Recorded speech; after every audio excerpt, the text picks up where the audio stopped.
It's showtime.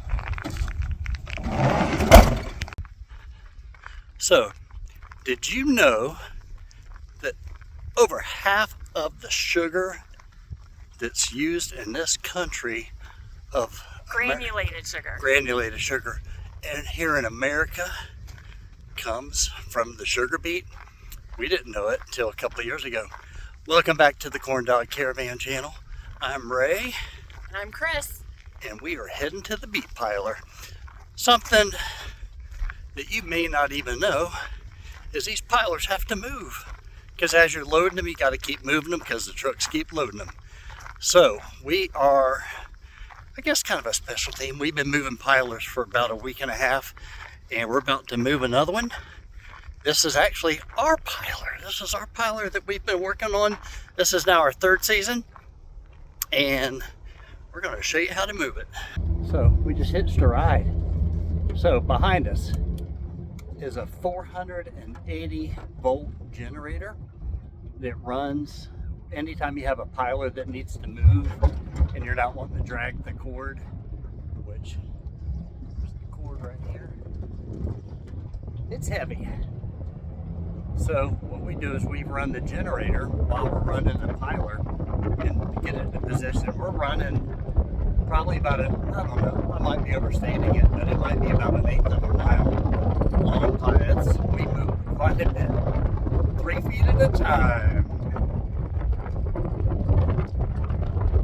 So we go through all of our safety protocol, check the generator, make sure everything is working great, do a look over on the machine, get everything running, oil the tracks, got hydraulic fluid that will lubricate everything good, and then get it into position and honk the horn and turn it on and go down the road. This is my piler.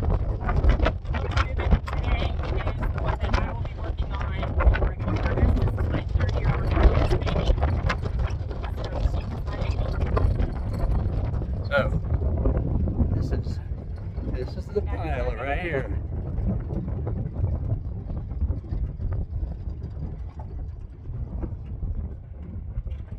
Isn't this exciting, folks? Oh, we kind of, I love it. we like it. Brings us back. Make good money in a short amount of time. Work a lot out of it. You got to be prepared to work. No lazies.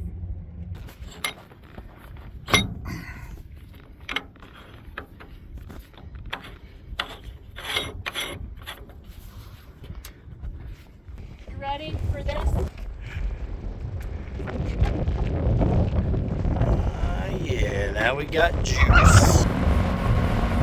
Now we're closing the breaker so we can put power out.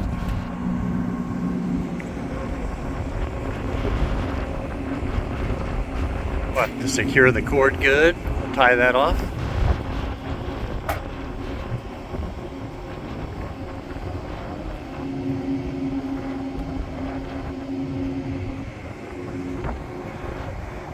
So what we're going to be doing is Chris is going to be driving the truck with the generator, and then we're going to take it all the way back down to Otis. Alright, so Chris is still oiling the track. Hey, guess where I'm at? Let me honk the horn. Let everybody know we're coming. And now we are moving forward. Sorry, I just realized I was holding the camera so close. So I'm going to flip the camera around here. So what we've got is we've got two workers, Chris and Chuck, working up front, oiling the tracks. Since we've got a long way to go, we need to make sure all that's properly lubricated. So there's a proper sequence to everything with doing this operation of the machine, and every one of these is a little different. Even though this is our machine, we haven't run it in a year, but we've run all the other pilers. This is what's known as a premier, or we call it a super piler. It's got a ramp in the back, which we only take dump trucks and 10 wheels the wide bottom 10 wheels, and then we've got this one here which we can take anything. And then coming over here we got another one. This is also 10 wheels, wide bottom, tractor trailers, everything. So this control panel is filthy. We'll get it all cleaned up, make some coffee, you know. All right, so we are ready to roll. So I am hitting the tracks button. We got to hold this button for 1/8 of a mile. And I got to steer every now and then too. Yeah, these things don't turn on a dime, so you got to, probably like a cargo ship, you have to turn way before you want to turn because it just takes so long. Because the wheelbase, I'm gonna guess is probably about 120, probably stretching it, maybe 80 feet, 80 to 100 feet. The wheels are in the back. You can see those big monsters down there. They're screaming at us. They scream all season.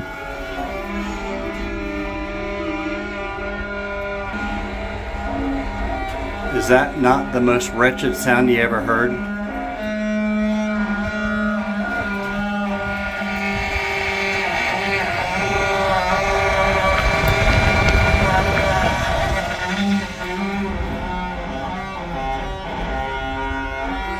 Dumb and Dumber's got nothing on this.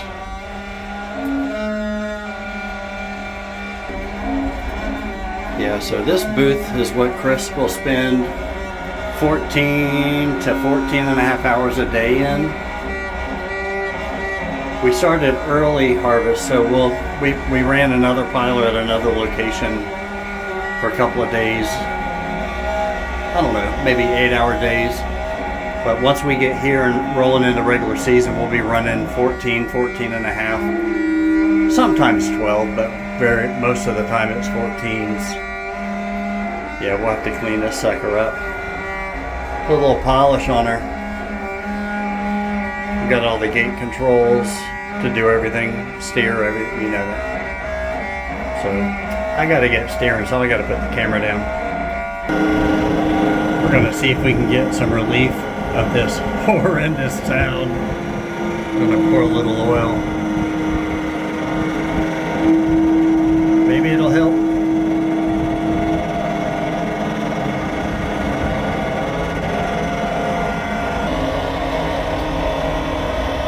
So oiling helped a little.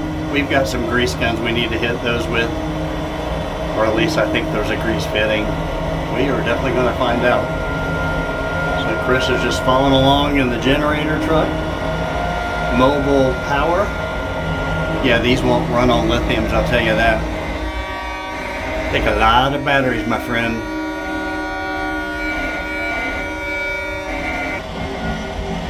Alright, so I just completed my first steer. Give it about 20 feet and then check it.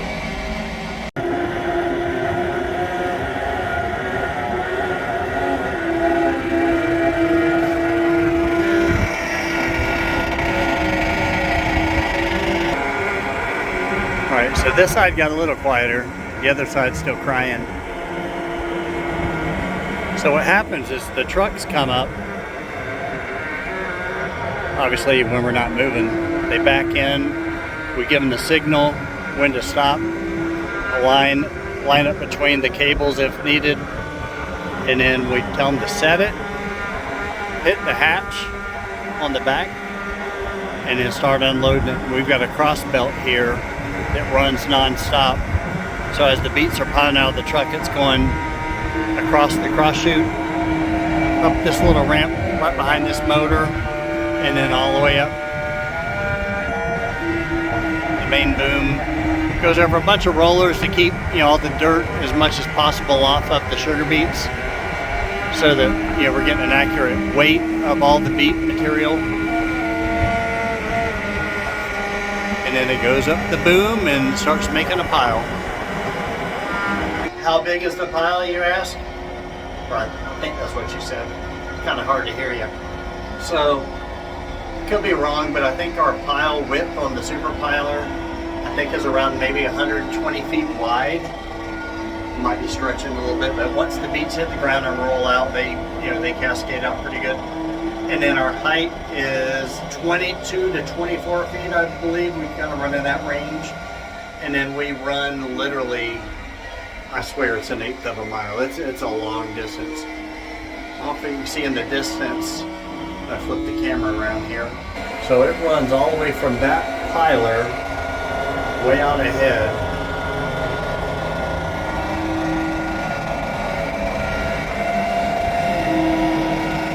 And all the way back to where we started.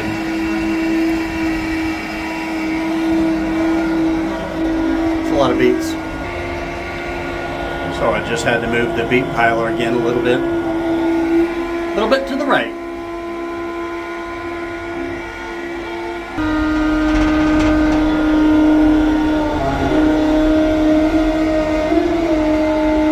Yeah, I think to run this entire distance takes us about an hour and a half, I think. I'm not going to put you through all of that, but if it works right, I'm going to put in a time lapse. You have to wait to the end of this video, guys, to see the time lapse. I'm going to watch this whole machine move down the whole field. Sped up, of course. Alright, that is a wrap. Look how far I came. Is it special? No. Happens every year. But hey, it was fun. So, time to shut it down and all that. So, thanks for watching, guys.